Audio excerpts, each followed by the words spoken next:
Hi everyone and welcome back to my YouTube channel.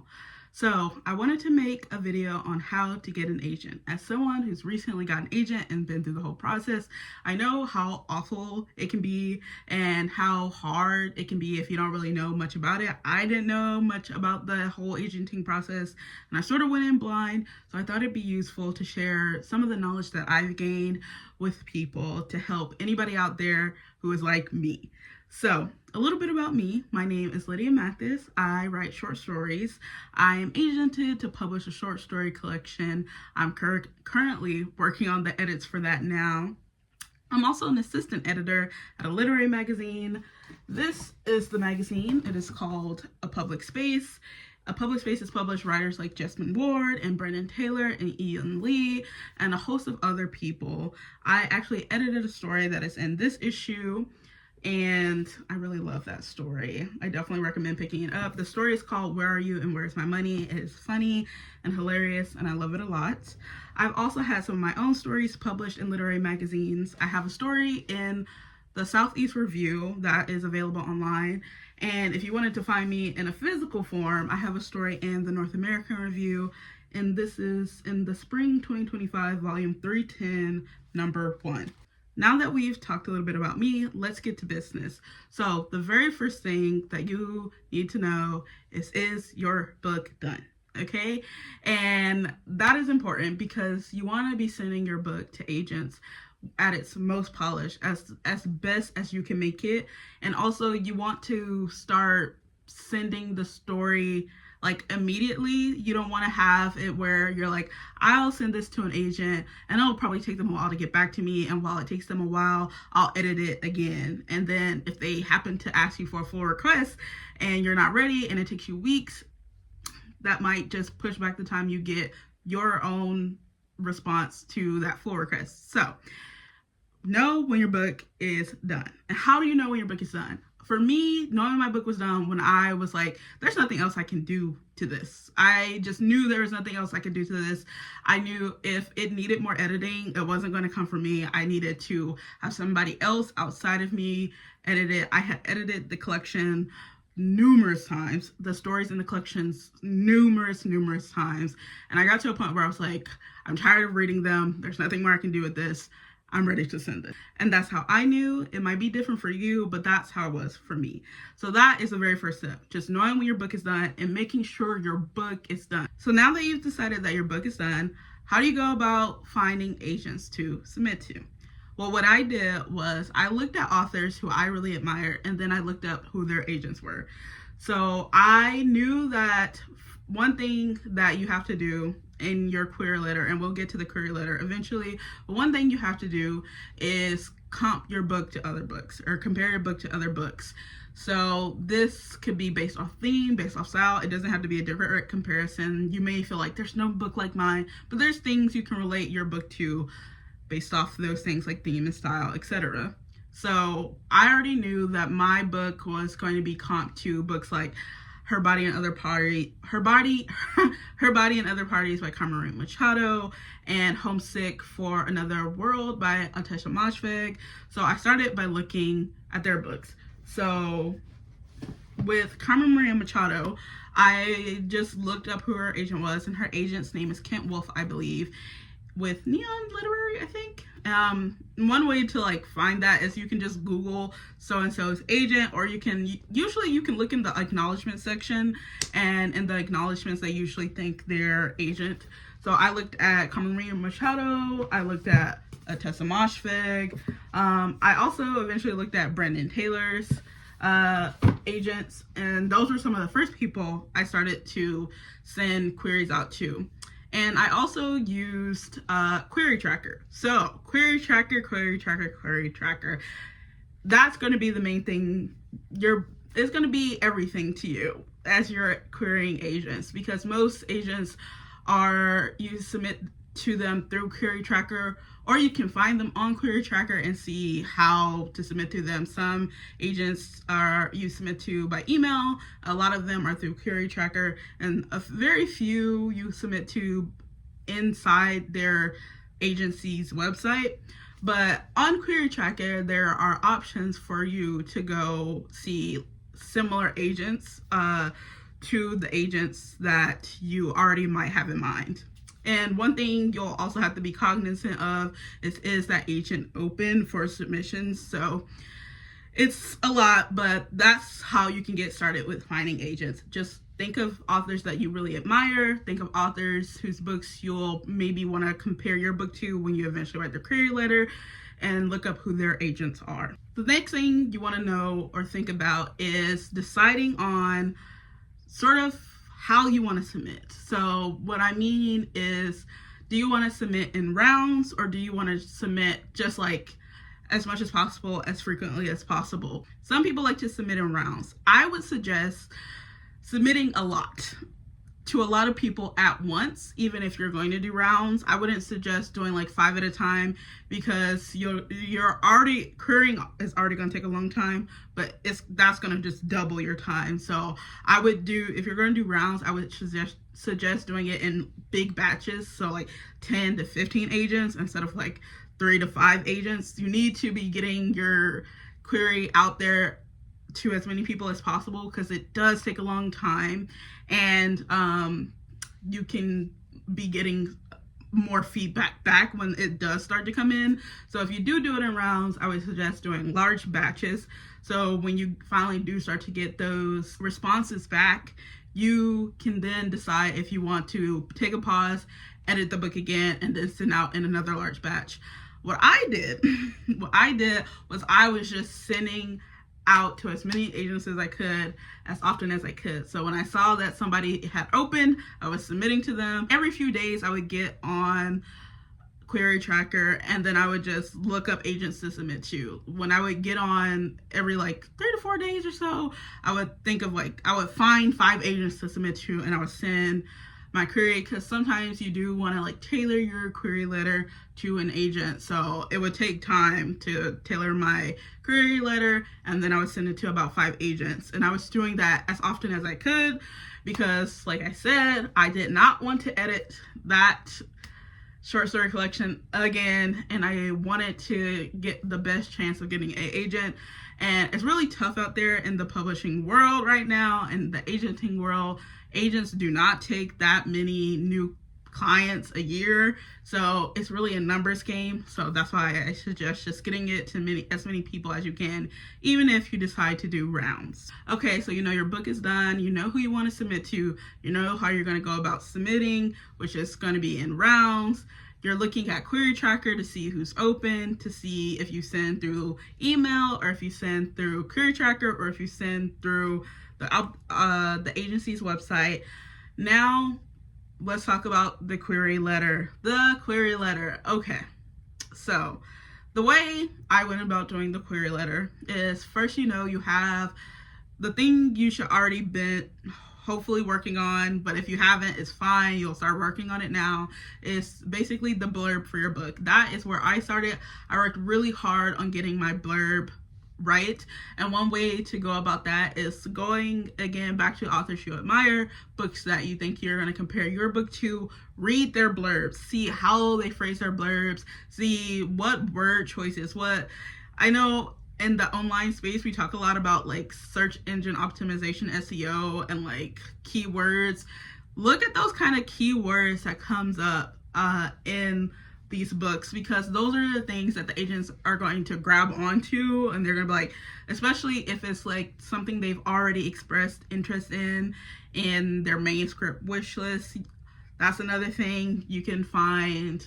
Usually you might be able to see it on Query Tracker, but on Query Tracker with the agent, usually they have links to the agent's website or the agency's website, and when you click on that, you can see what that agent is looking for, right?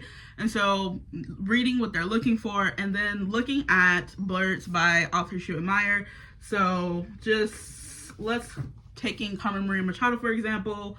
So in her electrifying debut, Carmen Maria Machado blithely demolishes the borders between psychological realism and science fiction, comedy and horror, fantasy and fabulism. You see those big keywords: comedy, horror, fantasy, fabulism. And I often think the blurbs start with this like broad the blurbs usually start broad, just giving thematic ideas of what the book's about. That's one way to do the blurb.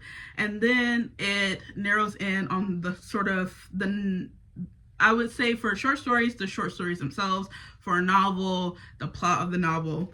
So next, we have, here are 8 startling stories that map the realities of women's lives and the violence visited upon their bodies. So things to note there are women's lives, violence, and bodies. Those are another keywords to grab onto. And we see how the blurb sort of like narrows in onto the book itself. And then in the last sentence, earthy and otherworldly, antic, sexy, queer and caustic, comic and deadly serious, her body and other parties enlarges the possibilities of contemporary fiction. I feel like that last sentence always is something about like what the book is doing, what the book is bringing to us, to the world, to literature, blah, blah, blah. So that is one way to do the blurb. And I feel like the blurb is one part where it's hard for authors to sort of like shrink their 100,000 word book, 70,000 word book, 60,000 word book into just a couple of lines. But that's one way to do it, starting big, narrowing in, and then where the book is sitting in the literary landscape. Now, if you're so inclined, I think you can probably find my query letter on Query Tracker. I don't know how you would go about finding it, but it's on there as like a sample query letter. And that is another thing that you can use on Query Tracker, is their option to see sample query letters. So if you're having a hard time putting one together, especially if you're you're doing novels, I did short stories, so that blurb might look a little different. And I think for novels, they'll probably ask you for like a plot summary. So they'll pretty much want you to walk them through the entire book for some agents. So just keep that in mind. You might have like a blurb that is more vague, but then you might be asked for a plot summary of basically the entire book because they want to know what happens in the book. So keep that in mind for novelists out there. I'm not too sure about nonfiction. Nonfiction works differently, but just looking at sample query letters for people who went the nonfiction route, you can find those in Query Tracker. Okay, now that you have the blurb, you want to work on, I guess, what would be the introduction to the query letter. And that might look a little something like this. So this is from a query letter I sent to an agent. So what I did first was look at the agent, look for what they are wanting, what they're looking for, see if any of that matches any of the stuff that I talk about in my book. And so I wrote, "Dear agent, I read that you enjoy works that have complicated relationships, speculative elements, and or humor. These are elements I explore in my own work. I hope you will consider my short story collection, blah, blah, blah, for representation." And then I put my blurb. And then after that, you want to have a brief sort of biography of yourself. So mine reads, "Lydia Mathis is a Black woman who has an MFA in fiction from New York University. She earned her BA in English literature with a minor in classical civilizations from Agnes Scott College. She has worked as a teacher for Teach for America in Memphis and as a teaching fellow at Kohler Goldwater Hospital in New York City. She is the recipient of a Public Spaces 2023 editorial fellowship. She has stories and essays forthcoming from or published in Stanchion, Southeast Review, 5 on the 5th, and Orange's Journal." And then you would probably say thank you, or if you're doing a short story collection like I was doing, you'll say below is an excerpt from the collection or from the novel, and then thank you, sincerely, your name, and so forth. So that's basically the structure of a query letter. You have your introduction, and that's where you might mention things that the agent is looking for. You have the blurb, you have a brief biography of yourself, and then you might say, if you're including an excerpt, and then, thank you, sincerely, blah, blah, blah. So that is the basics of the query letter. And I know query letters can be really hard. So if you have any questions about query letter, or if you just want to put a little piece of it in the comments, I don't know, I'd be happy to look at it for you. But if you have any questions, definitely leave them in the comments, because query letters can really be hard to nail down. But that is one way to go about doing it. Okay, so after the query letter, you're starting to send out your query to agents. And then the next part of this is if you are getting, well, you'll be getting three things. You'll be getting either rejections, full requests, or partial requests. So a rejection, well, we know what those are. If you've been in the literature world for any amount of time, rejections is common. It is, it's more common than anything else. So you might be getting rejections, and really look at the rejections. Hopefully you'll get some rejections that will give you feedback, and you want to take that feedback. If you are only getting rejections, so you're not getting any full requests, and you sent out about 15 to 20 agents and they're all coming back rejections, that would be a signal to like go back to the manuscript or go back to the query letter, definitely. Because the query letter, I would first start with the query letter. I would first start with trying to look at your query letter, changing it up, looking at sample query letters on Query Tracker, and then changing your query letter, because often the query letter, if you're not getting any requests in the beginning, it's most likely because of your query letter. So start there, rework that query letter, and then send to some more agents. And if you're getting the same kind of thing, then go back to the manuscript and maybe do what you can to edit it again. And hopefully, like I said, you'll be getting feedback in some of these rejections. Not all rejections will have feedback. Some will just be very general or generic, but some agents do give some feedback. And if you're finding that you're only getting rejections, really look at that feedback, take it in, and then sit with that manuscript again and see how you can sort of rework that. So I would suggest, if you're only getting rejections, start with the query letter, try again submitting, and then if you're still getting them, go back to the manuscript and the query letter. Then the next thing is getting full requests or partial requests. So if you get a request, yay, that's exciting. So this is why you want to have your book as completed as possible, because as soon as you get it, my recommendation is to send that freaking sample or that freaking full or partial request back. Send it immediately. Like as soon as you can, as soon as you get the email asking for the full request, like within the next 30 minutes or as soon as you get home, send the manuscript, because you want, just like if the agent is already thinking about the story and is wanting the story, I think it is just in your best interest to get it back to them as soon as possible while you're still fresh on their mind, and while you're still sort of top of the queue maybe. So send it back immediately if you can. And then this is where some more waiting happens. So throughout this whole process, it's going to be a lot of waiting as you wait for agents to get back to you with either rejections or requests. And then after requests, you're waiting again for them to like give you the response you're looking for, which is like an offer or not an offer. And so if you're getting full requests and you're not getting any offers, again, this is where you have to like sit with what the agents are saying. Maybe go back to the query letter, go back to, well, definitely at this point, if you're getting a rejections on full request, definitely you'll have to go back to the manuscript. And it really depends on what the agents are saying. So is it really evident that you need to edit the manuscript again? We'll take that feedback, sit with it, and then go back to that manuscript to edit it again. My problem when I was getting rejections, my problem was that I was writing a short story collection. And if you know anything about the literary world, they will always tell you short story collections are hard to sell and not many people are buying them. So this is my PSA, buy short story collections.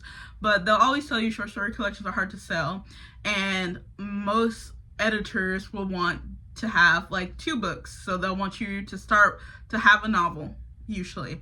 So for a lot of short story writers, what you're going to hear is, do you have a novel? And because a lot of agents will try to sell both the novel and the short story collection in like a 2-book deal, or do the novel first and then come to the short story collection. I didn't have a novel. I just had the short story collection. The short story collection I really believed in, and I just wanted people to believe in too. So a lot of the rejections I got were just because it was a short story collection, which was a bummer. But you know, I kept trying until I got an agent, because I believed in that short story collection, and I believed there was an editor out there who was going to buy it without me having a novel. But most of the rejections I got were because of it just being a short story collection. Some rejections I got after the full request, there were a few that were just, I don't know, more like because it just didn't fit with the agent. I don't know, but most of them were because it was a short story collection. So that's just something you'll have to deal with. A lot of this journey is going to be rejection and waiting and waiting. So an agent has read your manuscript, they loved it, they like it, something, they want to set up a call with you to talk about the manuscript and other stuff. So what can you expect about the call? So most likely you'll be talking about your book, you'll be talking about the editorial process, you'll be talking about submitting to editors, how that process might look like for you and the agent. You'll be talking about communication, what is the agent's communication style, your communication style, a lot of post-deal things, other projects you might be working on, so on and so forth. And there's many resources out there for you to like find questions that you can ask on the call. Your agent, they are here to work with you on this book, so they might also be breaking up stuff or asking questions of you. There are a lot of videos on YouTube to find if you want to go more in depth about the call and questions for the call. I would recommend this video by Alexa Dunn called Questions for the Call. It looks like this: questions for the call, what to ask a literary agent. And then I will also suggest the video by Lynn D. Jung, questions to ask a literary agent on the call. This one up there. So those will give you some good questions to ask on the call if you want to go further in depth. If you want me to make another video talking about the call, I can also do that. But those two will give you really great questions to ask, especially the Alexa Dunn. I think she has like a link to her website and she asks like all of these questions.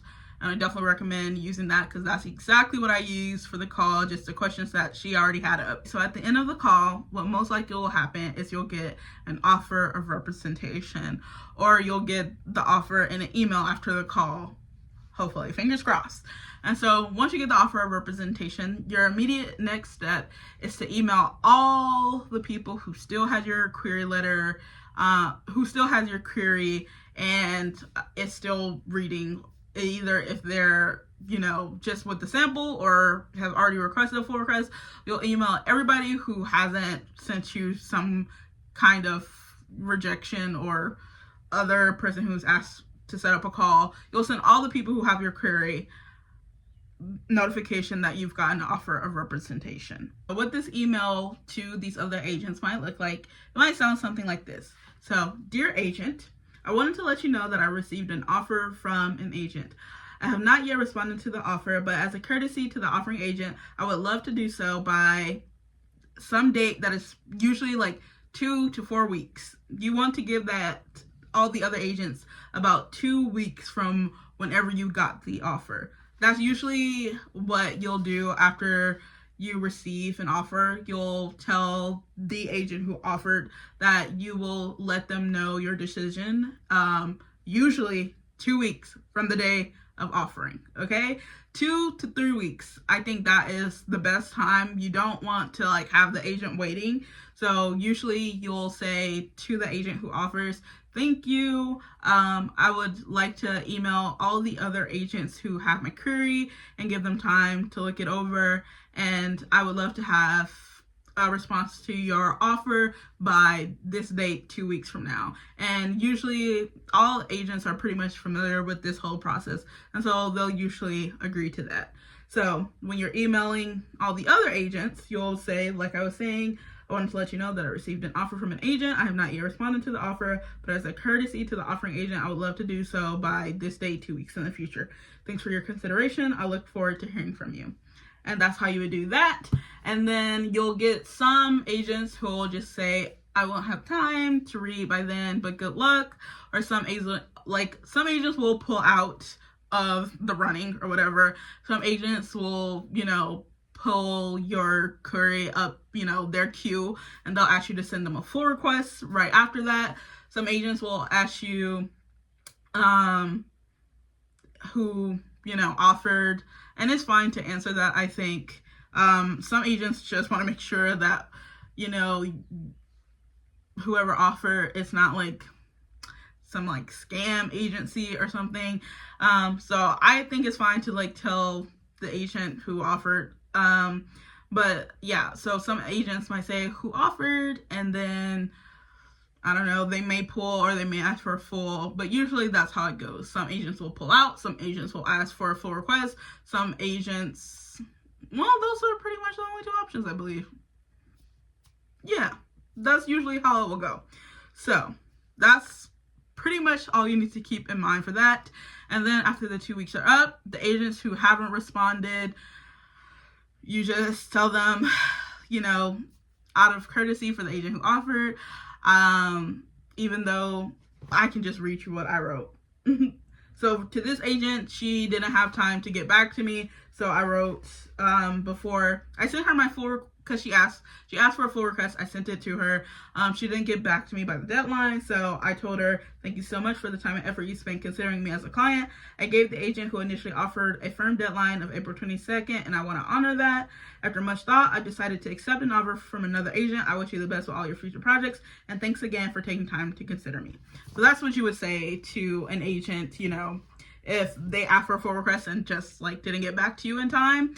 And then some agents will get back to you in time, and they might offer to do the call. They might set up a call with you, and then you might have a couple offers on board. And so then it's really all about, who you are as a person, what you talked about with those agents on the call, who you feel you'll mesh with, especially when it comes to like communication styles, what they see, how they are envisioning working with you, what you want to do with future projects and things like that. So, that's really like, you'll have to dig deep. You'll have to know yourself and go with what feels right to you. So yeah, you'll have to figure out who will be best for you and who will be best for your book. For me, I had a couple offers. I think I had 2 offers, and I went with the person who I just believed would work best for, partnering my book with like an editor good for it and who had those connections. So I looked at the books that she agented. I looked at who published those books, and I thought that one agent was more familiar with the work I was doing than the other agent, so I went with that agent. And so that will be just something you'll have to figure out for yourself, and what will work best for you and work best for your book. And then, you accept the offer of that agent, and that's the whole process. And then you begin working with that agent. There'll be a lot of paperwork to sign and all of that stuff, but you have an agent, and congratulations. So that was a lot, and it is a lot, and it's going to be rough. Some people are really lucky and they get an agent, in a month or 2 of first starting the querying journey. For me, it took some time. I think it officially took me about a year to get an agent, because I was in school. I went to NYU, and at NYU they bring agents to the school for agent day, and so technically I started then because I gave a couple agents my query package, and then I didn't really get anything back from those agents. There was one agent who was like, when you've published in more literary magazines, get back to me.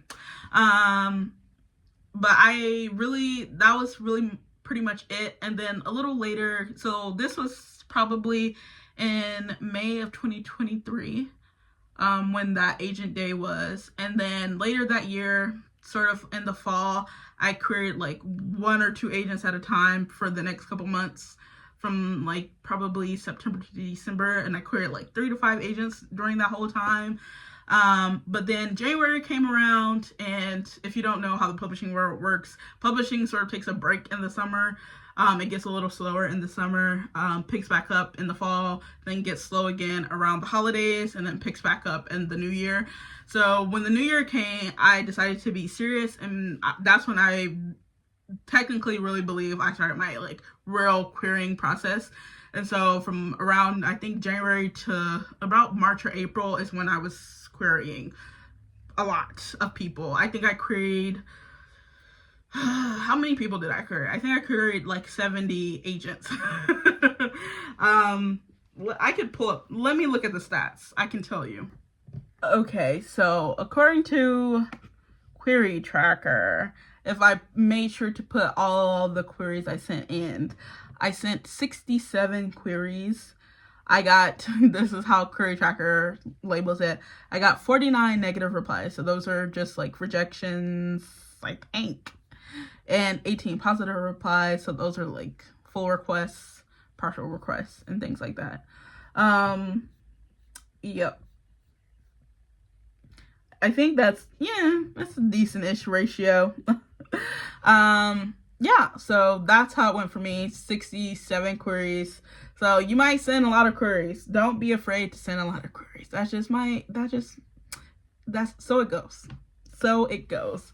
But yes, so that is the whole really agenting process. And I hope what I've shared is somewhat helpful to you. If you have any questions, I'll be definitely happy to answer. Leave them in the comments. I will get to your question. I promise. But that's pretty much it, I think. So good luck on the querying journey. I am hoping for the best for you. You know, I know how the journey goes. So I'm hoping for the best for you, and I'll see you in the next one. Like, leave a comment, subscribe.